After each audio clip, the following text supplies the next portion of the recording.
जो हमारी वीडियो को देख रहे हैं, प्लीज़ वो लोग हमारी वीडियो को सब्सक्राइब कर दें, लाइक करें, शेयर करें और अपने दोस्तों तक ये वीडियो पहुंचाएं, जिससे कि सभी लोग इसका भरपूर बोर्ड एग्ज़ाम तक फ़ायदा उठा सकें।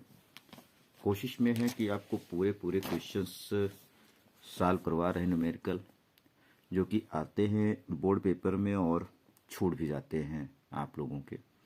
और ये लगता है कि अब भाई क्वेश्चन नहीं होगा हमसे, तुम लोग छोड़ देते हैं, लेकिन ऐसा कोई भी क्वेश्चन नहीं छोड़ रहे हैं जिससे कि आपको ये समस्या उत्पन्न हो। तो सबसे पहले तो जो भी मेरी वीडियो देख रहे हैं, पहली बात तो अंत तक देखा करें और वीडियो का अंत तक ज़रूर क्वेश्चन देखा करें, जिससे कि आपको भी समस्या ना हो और आगे भी नहीं होगी। हमारी तरफ से तो यही है। लेकिन अब ये है कि आप नहीं देखेंगे पूरी वीडियो तो आपको कोई भी फ़ायदा मिलेगा नहीं। धीरे धीरे देखें और जो है आपकी अच्छे से तैयारी हम करवा रहे हैं।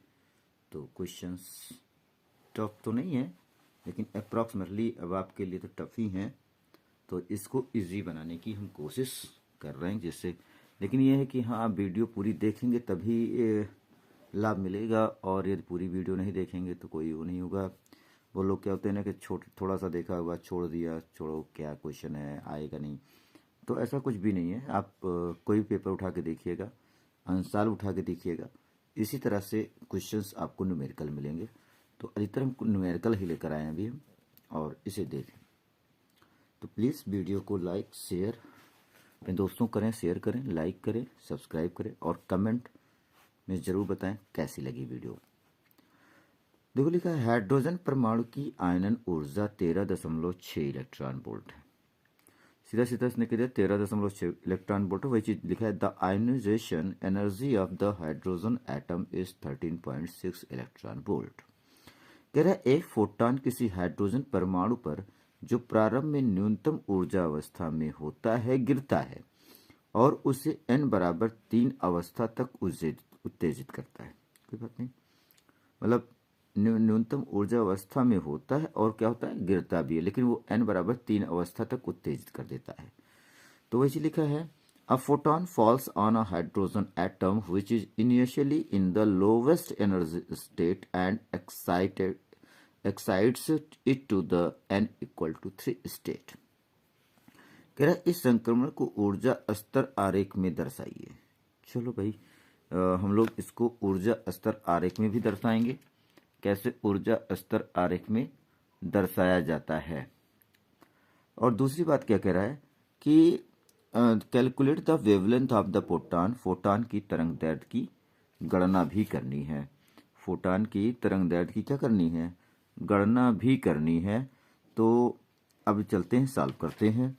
तो यहाँ लिखा है हाइड्रोजन की परमाणु आयनन ऊर्जा। पहली बात तो पहला पॉइंट हम लोग सॉल्व करें पहले। En इक्वल टू होता क्या है,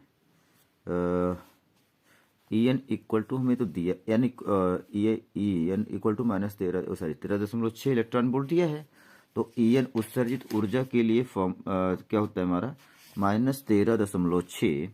ध्यान दो आप लोग, -13.6 बटा n स्क्वायर इलेक्ट्रॉन वोल्ट। तो भाई E1 निकाल लें तो आ जाएगा -13.6 बटा 1 का स्क्वायर इलेक्ट्रॉन वोल्ट बराबर आ जाएगा -13.6 इलेक्ट्रॉन वोल्ट। तो ये पहला सीरीज। यदि हमको इसका ग्राफ बनाना है भाई, तो आप जानते ही ना कि एक स्तर ये हो गया, एक स्तर ये हो गया, दूसरा स्तर आपका ये हो गया, और इन दोनों स्तरों में इसको हम कह दें n equal to 1, n equal to आपका 2, n इक्वल टू क्या 3। तो इसका यहाँ से यहाँ तक का ऊर्जा स्तर पूछ रहा है। तो पहले के लिए ले लें तो हम लोग भाई, तो इसका ऊर्जा स्तर कितना है 13.6 इलेक्ट्रॉन वोल्ट आ गया। यदि हम दूसरे का लेते हैं तो इसका 2 से यदि हम 2 से भाग कर लें भाई, देखो ऐसे तो E2 कर लें मान लीजिए, तो -13.6 बट्टा क्या हो जाएगा 2 का स्क्वायर, n की जगह पर रखेंगे इलेक्ट्रॉन वोल्ट, -13.6 बटे 4 इलेक्ट्रॉन वोल्ट। तो ये हो गया -3.4 आ जाएगा इलेक्ट्रॉन वोल्ट। 4 थी हमारा, 4 चौक 16, तो ये आ जाएगा -3.4 इलेक्ट्रॉन वोल्ट। और इस यदि हम E3 निकाल लें, E3 इक्वल टू, क्योंकि N इक्वल टू खुद क्वेश्चन कर रहा है, N इक्वल टू 3 अवस्था तक उत्तेजित करता है, तो ये हो गया -13.6/3 का स्क्वायर इलेक्ट्रॉन वोल्ट। तो आ गया -13.6/9 इलेक्ट्रॉन वोल्ट माइनस 9 एकम 9 4 13 9 4 13 46 9 25 45 1 9 एकम 9, मतलब A माइनस 1.51 इलेक्ट्रॉन वोल्ट। तो ये तो आ गया भाई -1.51 इलेक्ट्रॉन वोल्ट आपका आ गया। तो पहला क्वेश्चन था ना कि इस संक्रमण को ऊर्जा स्तर आरेख में दर्शाइए, so the transition of energy level diagram.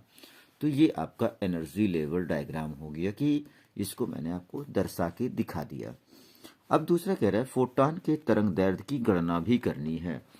तो फोटॉन की तरंग दैर्ध्य गणना करने के लिए क्या कर रहा है कि भाई पहले से शुरू होता है और n इक्वल टू 3 तक गिर जाता है, मतलब यहाँ से शुरू होता है और केवल n बराबर 3 तक क्या होता है, उत्तेजित कर पाता है। अब दूसरा क्या करें, हमें तरंग दैर्ध्य निकालना है। तो सेकंड पॉइंट जो निकालेंगे, तो सबसे पहले हम निकालेंगे delta E. Delta E equal to होगा क्या, E3 माइनस E1। तो E3 का मान हमारे पास क्या है, -1.51 इलेक्ट्रॉन वोल्ट, माइनस E1 की वैल्यू हमारे पास है -13.6, तो -13.6 इलेक्ट्रॉन वोल्ट। तो यदि इसको हम हल करें, -1.51 electron volt minus minus plus 13.60 electron volt. यदि इसको कैलकुलेट किया जाए तो 10 में से गया 9, 5 में से 5 गया 0, 13 में से गया 12, मतलब ये आ जाएगा 12 दशमलव क्या जाएगा 09 इलेक्ट्रॉन वोल्ट। और आपको दूसरी बात पता है कि हमें निकालना है लैम्बडा। तो डेल्टा ई इक्वल टू क्या होता है, HC अपॉन लैम्बडा। तो इसको 12.09 को तो चेंज भी कर लेते ना, 12.09 गुणे 1.6 गुणे 10 की पावर -19 वोल्ट। एक इलेक्ट्रॉन वोल्ट में कितने होते हैं, कितने वोल्ट होते हैं, 1.6 गुणे 10 की पावर -19 होते हैं। तो लैम्बडा निकालना, लैम्बडा इक्वल टू क्या हो जाएगा भाई, delta E upon, sorry lambda इधर करेंगे ना, तो HC अपॉन क्या आ जाएगा डेल्टा ई। और आप जानते हैं H इस प्लांक नियतांक, प्लांक नियतांक का मान कितना होता है 6.63 गुणे 10 की पावर -34 जूल सेकेंड, और C का मान होता है 3 गुणे 10 की पावर 8। डेल्टा ई निकला है 12.09 गुणे 1.6 गुणे 10 की पावर -19। अब यहाँ से क्या करें भाई, इसको यदि हम इसको हल करें तो ये -19 ऊपर ले लेते हैं, तो 2 अंक ये हट जाएगा, 1 अंक से हटा दीजिए, तो ये हो जाएगा 663 गुणे 30, है ना भाई। 2.2 अंक 2 हट गया, 1 दशमलव हटाओ तो 1 0 यहाँ बढ़ा दो, और 34 में से 8 निकाल दो, तो गुणे 10 की पावर -26। ठीक है, ये +19 इसको ऊपर ले लो, तो 10 की पावर क्या हो जाएगा +19 बटे आ जाएगा 1209 गुणे 16। अब ध्यान दो भाई, लैम्बडा इक्वल टू हमारा क्या आएगा, सबसे बड़ी बात तो लैम्बडा हमें निकालना है, तरंग दैर्ध्य निकालना है, तो क्या होगा आपका,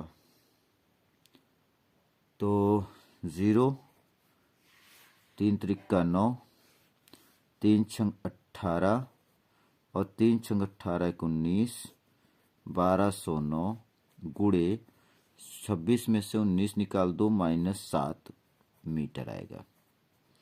और जब इसको हम भाग करेंगे तो 1209 है ना, तो भाई ये वाला नोट, ये वाला बड़ा हुआ है, नहीं साथ में 16 है ना, गुणे 16 भी है भाई, थोड़ा सा गड़बड़ कर दिया हमने, चलो अगले टर्म में सही कर लेते हैं। 19 890, 16 9 है 16 9 144 की 4, 16 0 0 16 0 0 मतलब 44, 1 16 दूना 32, 1 33, 3 और 16 कम 16 3 19, 19,344 गुणे 10 की पावर -7 मीटर। देखो 19 कम 19 यानी 1 पॉइंट समथिंग आएगा। 1 पॉइंट समथिंग का मतलब क्या है, डिवाइडेड करेंगे 19,344 से, इसका 1.0235 इंटू 10 की पावर -7 मीटर आएगा। अब ध्यान दो, दूसरी बात क्या है कि हमें इसे एंगस्ट्रॉम में बदलना है। तो बेटा 3 अंक इधर जाएंगे, बाएं से दाएं तरफ जाएंगे तो घात घटेगी। तो घात घटाते हैं हम, देखो कैसे, लैम्बडा इक्वल टू 1023.5 इंटू 10 की पावर -7 में से 3 निकाल दो, घटा दो। तो इसको क्या लिख सकते हो, 123.5 गुणे 10 की पावर -10 मीटर, और 10 की पावर -10 मीटर इक्वल टू होता है 1 एंगस्ट्रॉम। तो 123.5 गुणे 1 एंगस्ट्रॉम मतलब 1023.5 एंगस्ट्रॉम। तो ये आ गई आपकी तरंग दैर्घ्य। ध्यान दो, बड़े अजीब ढंग का क्वेश्चन है और ये निकल आया।